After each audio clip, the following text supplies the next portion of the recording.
स्वागत है दोस्तों आप सभी का MJ11 में। आज के इस वीडियो में हम लोग करने वाले हैं हिस्ट्री जो है हमारा सेमेस्टर 5 का, उसका MJ11 जिसमें हमें वर्ल्ड का हिस्ट्री पढ़ना है। और इसमें हमें पढ़ना है 1919 बोले तो जो हमारा फर्स्ट वर्ल्ड वॉर हुआ था वहाँ से लेकर 1947 तक पढ़ना है वर्ल्ड के बारे में। तो इसका हमारा सबसे लास्ट टॉपिक है। इससे पहले मैंने सारा टॉपिक कवर करा दिया है 5-5 मिनट के वीडियोज़ में। नीचे आपको डिस्क्रिप्शन में लिंक मिल जाएगा, आप वहाँ से जा करके देख सकते हैं कि कौन कौन सा टॉपिक है, और मैंने पढ़ा दिया उसको अच्छे से। नीचे मैं डिस्क्रिप्शन में लिंक दे रहा हूँ, आप प्ले लिस्ट पे जाकर देख लीजिए। सबसे पहले टॉपिक हमें पढ़ना है पूंजीवाद में संकट। ये जो पूंजीवाद थी उसमें क्या संकट आया था, या फिर 1929 की महामंदी क्या थी। और दूसरे टॉपिक में पढ़ना है FD रूजवेल्ट और न्यू लीड नीति क्या थी। तो चलिए स्टार्ट करते हैं। पूंजीवाद में संकट, 1929 की महामंदी और FD रूजवेल्ट की न्यू डील नीति। ठीक है, भूमिका देखें तो प्रथम विश्व युद्ध 1914 से 1918 के बाद विश्व में पूंजीवादी देशों विशेषकर अमेरिका की अर्थव्यवस्था तेजी से बढ़ी, लेकिन यह विकास असंतुलित था जो 1929 के एक गहरे आर्थिक संकट के रूप में बदल गया। आगे बढ़े तो इस संकट को इतिहास में महामंदी कहा गया। मतलब देखो, प्रॉफिट बेनिफिट तो बहुत ज्यादा हो रहा था अमेरिका में, लेकिन वो असंतुलित था। पिछले वीडियो में मैंने बताया था कि एक जो वर्ग था पूंजीपति वर्ग, वो बहुत ज्यादा अमीर होते जा रहा था, और एक जो मजदूर वर्ग था, गरीब लोग थे, वो लोग गरीब ही होते चले गए। जिससे क्या हुआ, एक तरफा जितना अर्थव्यवस्था का जितना धन होता है एक तरफा झुक गया। आई होप आप समझ रहे होंगे। तो यही असंतुलन था, एक साइड ज्यादा है और एक साइड कम है, तो ये संतुलित नहीं था, इसलिए इसको असंतुलित कहा गया है। और इसी 1929 के गहरे आर्थिक संकट को क्या कहा गया है, महामंदी कहा गया। ठीक है, कब हुआ था, 1929 में। आगे बढ़े। 1929 की महामंदी के क्या कारण थे। शेयर बाजार का पतन। अक्टूबर 1929 में न्यूयॉर्क स्टॉक एक्सचेंज में भारी गिरावट आई। करोड़ों डॉलर की संपत्ति एक ही दिन में नष्ट हो गई। ठीक है, उसके बाद है अधिक उत्पादन और कम क्रय शक्ति। उद्योगों ने वस्तुएं अधिक मात्रा में बनाई पर लोगों के पास खरीदने की शक्ति कम थी।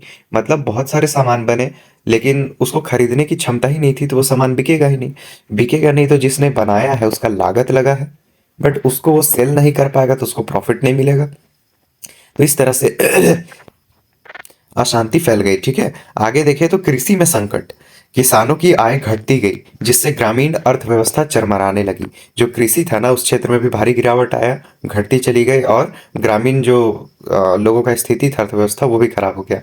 बैंकों का पतन होने लगा, हजारों बैंक बंद हो गए, जिससे जनता की जमा पूंजी डूब गई। अंतर्राष्ट्रीय व्यापार में कमी। विश्व व्यापार घट गया, जिससे बेरोजगारी और गरीबी बढ़ी। मतलब विश्व में जो व्यापार होता था वो भी अभी नहीं हो रहा था। ये सब कारण था। परिणाम क्या हुआ, तो बेरोजगारी। अमेरिका में लगभग 1.3 करोड़, कहने का मतलब है 1,30,00,000 लोग बेरोजगार हो गए।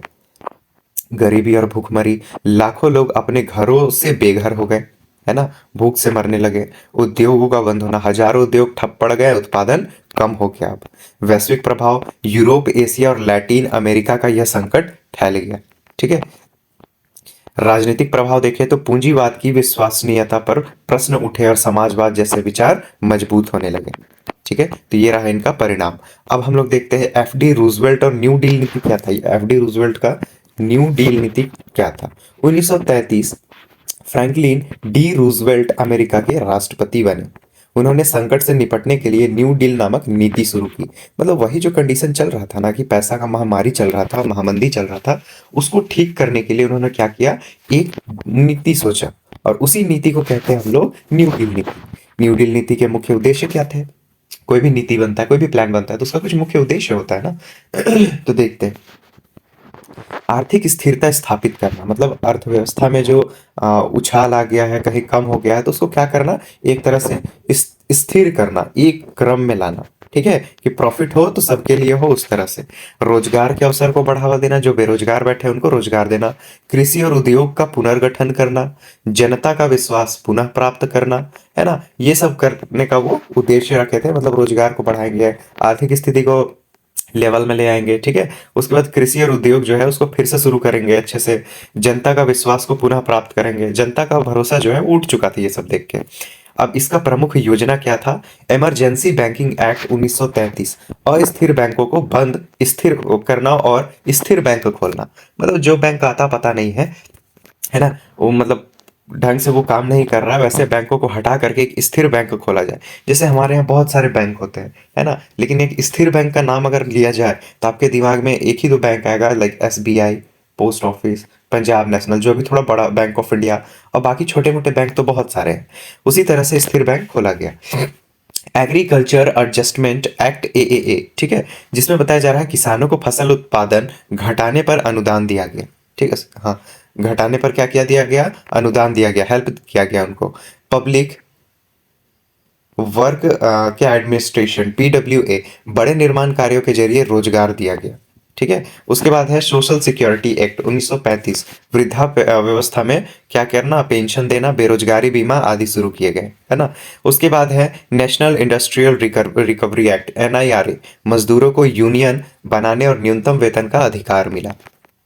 आगे बढ़े तो आगे अब हम लोग सीधे देखते हैं इसके परिणाम क्या हुए। तो रूजवेल्ट का ये बहुत अच्छा पहल था। अमेरिकी अर्थव्यवस्था में धीरे धीरे सुधार होने लगा, लाखों लोगों को रोजगार मिला, सरकार की भूमिका अर्थव्यवस्था में बढ़ी, राज्य का हस्तक्षेप, हाँ, एक तरह से, हाँ, राज्य का हस्तक्षेप हुआ। अमेरिका में पूंजीवाद का नया रूप उभरा, जिसको क्या कहा गया, सामाजिक पूंजीवाद। निष्कर्ष देखें तो दोनों का निष्कर्ष हम एक ही मिला के लिख लिए, आप खुद से बना सकते हैं निष्कर्ष जैसा आप चाहें। 1929 की महामंदी ने पूंजीवाद व्यवस्था की कमजोरियों को उजागर किया।